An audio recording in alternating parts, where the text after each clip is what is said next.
하나님의 종을 대접하고 있는 마노아 부부의 모습이 오늘 본문에 기록이 되어 있습니다.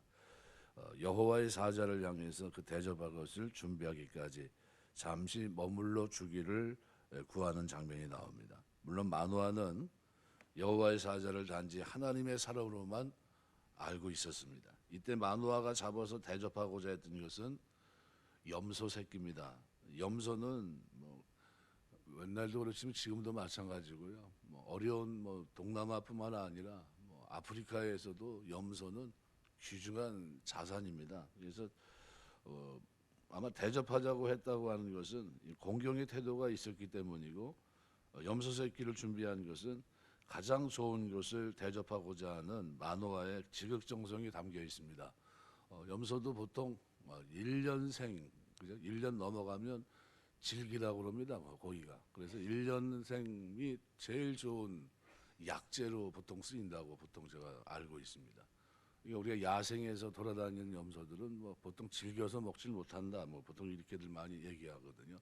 그러면 1년생, 여기 새끼 염소 새끼를 준비했다고 하는 것은 가장 좋은 것을 드렸다. 이렇게 보시면 됩니다. 그러니까 하나님의 종을 위해서 좋은 것을 준비할 줄 알았던 마노아 부부의 아름다운 신앙을 엿볼 수 있고요. 이런 모습은 아브라함에게도 있었습니다. 하나님의 사자를 영접하되 송아지를 잡고 좋은 음식을 대접합니다. 창세기 18장 1절에서부터 8절까지의 기록인데요. 예나 지금이나 유대민족에게 있어서 가축은 최고의 재산이기 때문에 명절이나 잔치집, 잔치하는 그런 일 외에는 가축을 잡아 누구를 대접하는 일은 흔한 일이 아닙니다. 우리가 쉽게 이렇게 할 수 있는 그런 때가 아니기 때문에. 근데 아브라함이 그렇게 한 것은 자기를 방문한 사람이 하나님의 사람인 줄을 알았기 때문입니다. 성도들도 하나님의 종들을 대접하기를 소홀히 해서는 안 됩니다. 사도 요한은 복음 전파에 진력을 다하는 사람들을 영접하는 것이 마땅한 일이고 그같이 행하면 함께 진리를 위해 수고하는 것이 된다. 이렇게 얘기합니다. 그래서 요한 3서 말씀에 보면 5절에서 8절까지 보면 사랑하는 자여 내가 무엇이든지 형제 곧 나그네 된 자들에게 행하는 것은 신실한 일이니 그들이 교회 앞에서 너희 사랑을 증언하였느니라. 내가 하나님께 합당하게 그들을 전송하면 좋으리로다. 이는 그들이 주의 이름을 위하여 나가서 이방인에게 아무것도 받지 아니함이라. 그러므로 우리가 이 같은 자들을 영접하는 것이 마땅하니 이는 우리로 진리를 위하여 함께 일하는 자가 되게 하려 함이라. 함께 일하는 자가 되게 한다라고 이렇게 표현합니다. 함께. 이게 무슨 얘기냐면 선교사를 나가는데 우리가 가든지 보내든지 하잖아요. 우리는 쉽게 말하면 총알을 보내는 것과 똑같은 겁니다. 가서 일할 수 있게 바탕이 될 수 있는 물질을 보내는데 일은 똑같이 한 것 똑같이 하나님께서 대우하시겠다 이런 얘기입니다. 그러니까 우리가 선교를 열심히 해야 되는 거죠. 그러니까 하나님은 그 종들을 대접하는 일을 당신을 대접하는 것으로 여겨주십니다. 마태복음 10장 40절 보시면 너희를 영접하는 자는 나를 영접하는 것이요 나를 영접하는 자는 나를 보내신 이를 영접하는 것이니라. 그러면서 냉수 한 컵이라도 저자에게 준 것을 내가 내 이름으로 준 것을 잊지 않겠다. 반드시 그렇게 얘기하십니다. 그러니까 우리가 살아가면서 대접하며 살게 되시길 주의 이름으로 축원합니다. 예레미야 애가 말씀해 보면 4장에 한번 찾아볼까요? 예레미야 애가 4장 16절. 성경 한번 찾아보겠습니다. 예레미야 애가 4장 16절 찾으셨으면 같이 읽겠습니다. 여호와께서 노하여 그들을 흩으시고 다시는 돌보지 아니하시리니 그들이 제사장들을 높이지 아니하였으며 장로들을 대접하지 아니하였음이로다. 우리 살아가면서 많이 주며 사는 분 되시길 주의 이름으로 축원합니다. 네, 그래서 신앙생활 하면서 교회로 많이 얘기했는 교회 목사가 하나님의 일들을 감당할 때 교회마다 편차가 굉장히 큽니다. 그죠? 어떤 데는 제왕적인 분위기 속에서 하는 데가 있는데 그건 제가 볼 때는 올바르지 못하고요. 다만 순수하게 그죠? 하나님 대접하는 그런 마음으로 하는 거에 대해서 하나님이 반드시 갚아주실 줄 믿습니다. 기억하시고 말씀대로.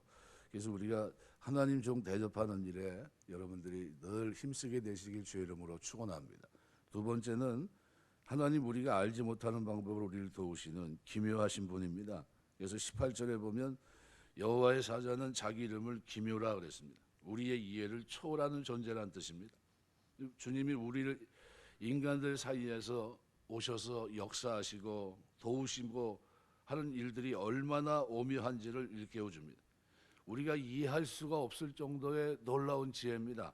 그래서 이런 역사들, 그래서 시편 40편 5절에 보면 다윗은 이렇게 말합니다. 여호와 나의 하나님이여 주께서 행하신 기적이 많고 우리를 향하신 주의 생각도 많아 누구도 주와 견딜 수가 없나이다. 내가 널리 알려 말하고자 하나 너무 많아 그 수를 셀 수가 없나이다. 완전 기묘한 일들이 내 인생에 너무나 많다는 겁니다. 견딜 수가 없을 정도로 주의 생각이 너무나 많다는 겁니다. 어떤 깜짝 놀랄 만한 일들이 자기 생애에 많이 있었다는 걸 얘기해요. 여러분 신앙생활 하면서 이런 은혜가 있게 되시길 주의 이름으로 축원합니다. 하나님의 도우심의 손길을 직접적으로 하나님이 행사하기도 하지만 때로는 우리가 전혀 이해하거나 눈치채지 못하는 은밀한 중에 시행하시는 경우가 많은데 대표적인 경우가 누구냐? 요셉입니다. 그죠? 배후에서 늘 함께 하세요. 역사하시고 동행하셨고 뜻을 이루기까지 떠나지 않으십니다. 그런데 그 환경은 우리가 볼 때는 어때요? 하나님이 없어 보여요. 13년 동안의 그 세월 속에 요셉이 경험했던 일들은 말로 표현할 수 없죠. 고통 중에 고통, 그런 고통이 어디 있습니까? 그런데 창세기 50장 20절에 보면 나중에 모든 것이 다 끝나고 형제도 만나고 부모도 만나고 봉양하게 되고 그리고 이렇게 된 후에는 뭐라고 해요? 당신들이 나를 헤아려 하였으나 하나님은 그것을 선으로 바꾸사 오늘과 같이 많은 백성이 생명을 구원하게 하시려 하셨다 이렇게 표현해요. 우리 신앙생활 하면서 하나님의 이 기묘한 방법, 기묘하신 역사 우리 생애 속에 넘치고 있다는 사실을 꼭 기억하시길 주의 이름으로 축원합니다. 그래서 107편 시편 107편 7절에 보면 주께 피하는 자를 그 일어나 치는 자에게서 오른손으로 구원하시는 주여 주의 기이한 인자를 나타내소서 그랬어요. 우리 알지 못하는 방법으로 도우시는 하나님은 기묘하신 분입니다. 요한계시록 15장 3절의 기록처럼. 그래서 하나님은 기묘자십니다. 오늘 17절 18절 말씀에서도 마노아가 여호와의 사자에게 이름을 물어봐요. 여호와의 사자는 그에게 자기를 기묘라고 소개합니다. 절대적이고 탁월하게 초월한 이란 그런 의미입니다. 하나님은 기이하시고 초월적으로 그의 사역을 수행하시는 분입니다. 유한한 인생이 결코 완전히 알 수 없고 헤아릴 수도 없는 그런 존재다 그런 겁니다. 사실 우리 인간의 눈으로 볼 때 하나님의 행사는 기묘하지 않은 것이 하나도 없어요. 그분의 창조 사역을 볼 때도 그러하지만 세상이 그분의 뜻대로 운행되는 것을 볼 때도 기묘합니다. 그래서 바울 사도는 로마서 11장 33절에서 그렇게 말합니다. 깊도다 하나님의 지혜와 지식에 부요하며 그의 판단은 측량하지 못할 것이요 그의 길은 찾지 못할 것이로다. 왜요? 기묘하신 분의 지혜와 지식이니까요. 감당할 수가 없고 깨달을 수도 없어요. 그 정도로 깊다는 겁니다.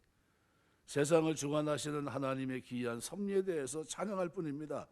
이 기묘함은 우리 인생을 구원하시기 위한 하나님의 놀라운 사역에 가장 뚜렷하게 나타납니다. 하나님께서는 우리 인간을 죄와 사망에서 구원하시기 위해 스스로 자신을 낮추셨고 인간의 몸을 입고 이 세상에 오셨을 뿐만 아니라 십자가의 죽음까지도 감내하신 겁니다. 이는 우리 인간의 생각으로는 도저히 상상할 수 없는 기묘한 일이 아닐 수 없어요. 엄청난 사건이죠. 그렇다면 여러분 우리가 본래 죄악으로 말미암아 멸망받아 마땅했던 진노의 자식입니다. 예배서 2장 3절 말씀대로. 근데 지금 이렇게 구원을 입고 하나님의 자녀가 된 것은 우리를 사랑하시는 하나님의 기이한 섭리와 구원의 측량 못할 은혜로 말미암는 거죠. 구원의 서정 속에 있다는 거죠. 하나님의 선택, 그죠? 내적인 부르심을 확신한 하나님 백성이 됐다는 거죠. 그들이 양자 아버지 이름을 부르며 하나님의 자녀가 되고 살아가고 있어요. 놀라운 거죠. 그러므로 오늘 우리는 그처럼 기묘한 하나님의 은혜를 받아들인 사람이 되었기 때문에 하나님의 기묘하심을 세상에 전할 수 있도록 최선을 다해야 됩니다. 그리스도의 기이한 가르침에 감동돼서 그 사실을 온 동네에 전했던 사마리아 여인이 취했던 모습은 물동이를 던지고 자기가 만난 메시아 그리스도를 전했던 겁니다. 그분이 그를 구원하는 그 사역이 얼마나 기묘한지 모릅니다. 그 시대 그 땅에서 가장 처절했던 삶을 살아갔던 인생인데 찾아오셔서 그 마음을 헤아리시는 하나님의 놀라운 사역은 말로 표현할 수 없는 하나님의 무궁한 인자하심입니다. 버리지 않고 내팽개치지 않고 이미 쓰러져 넘어져 죄악 속에 있지만 건져내시고 구원하시고 새로운 삶을 살게 하시는 하나님의 기이한 역사죠. 우리 역시 기묘하신 하나님의 놀라운 섭리와 은혜를 다른 믿지 않는 불신자에게 전하지 않고는 배길 수 없는 심령의 소유자들이 다 돼야 됩니다. 하나님이 내게 행하신 일이 얼마나 그리 많은지요. 그 기적을 세보니까 셀 수가 없나이다 라는 고백이죠. 하나님이 나에게 행하신 일, 시편 118편 23절 이 표현합니다. 이는 여호와의 행하신 것이요 우리 눈에 기이한 바로다 그랬습니다. 시편 139편 14절 보면 내가 주께 감사함은 나를 지으심이 신묘막춤하심이라 그랬습니다. 하나님의 기묘하신 은혜가 여러분 기도할 때 그죠? 배후에서 움직이십니다. 에스더스의 하나님의 이름이 한 번도 나오지 않았는데 기도할 때 하나님은 역사하시고 움직이시며 승리케 하세요. 오늘 우리가 하나님 앞에 기도하면서 기묘자이신 하나님의 놀라운 역사를 체험하게 되시길 주의 이름으로 축원합니다. 오늘 마지막으로는 하나님께 연락될 만한 예물을 드려야 됩니다. 20절에 보니까 마노아가 여호와의 사자 앞에서 하나님께 드린 번제가 이적을 통해 연락되는 것을 보게 됩니다. 이때 있었던 연락의 모습은 평범한 형태의 연락이 아니었습니다. 반석으로부터 불꽃이 하늘로 올라감과 동시에 여호와의 사자도 불꽃을 따라 승천하는 신비한 역사입니다. 그렇다면 마노아가 그처럼 신비한 연락하심의 능력을 체험한 이유는 어디 있습니까? 바로 그가 하나님께 드린 예물이 진정을 다해서 드린 참된 예물이었기 때문입니다. 사람이 예물을 드릴지라도 하나님이 연락지 않는 경우가 있습니다. 그것은 우리의 결점이나 흠이 있는 것을 드렸을 때입니다. 레위기 22장 25절 보면 너희는 외국인에게도 이런 것을 받아 너희 하나님의 음식으로 드리지 말라. 이는 결점이 있고 흠이 있는 것인즉 너희를 위하여 기쁘게 받으심이 되지 못할 것임이니라. 아무거나 막 다 드리는 게 아무거나 다 받는 게 아니에요. 네. 그죠? 과정도 중요합니다. 도둑질해서 드리는 거 하나님 기뻐하십니까? 예, 받을 수 없죠. 도둑질해가지고 11조 드리면 되겠어요? 안 되겠죠.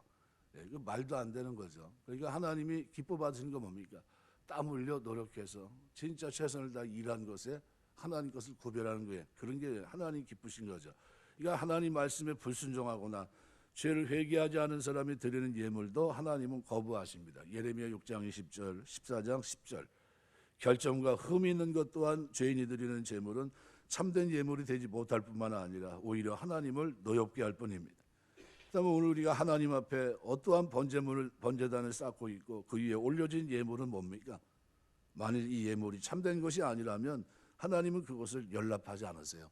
연락하지 않는다는 것은 복이 되지 않는다는 거예요. 그러므로 오늘 우리가 흠없는 참된 예물을 바칠 수 있는 여러분 되시길 주의 이름으로 축원합니다.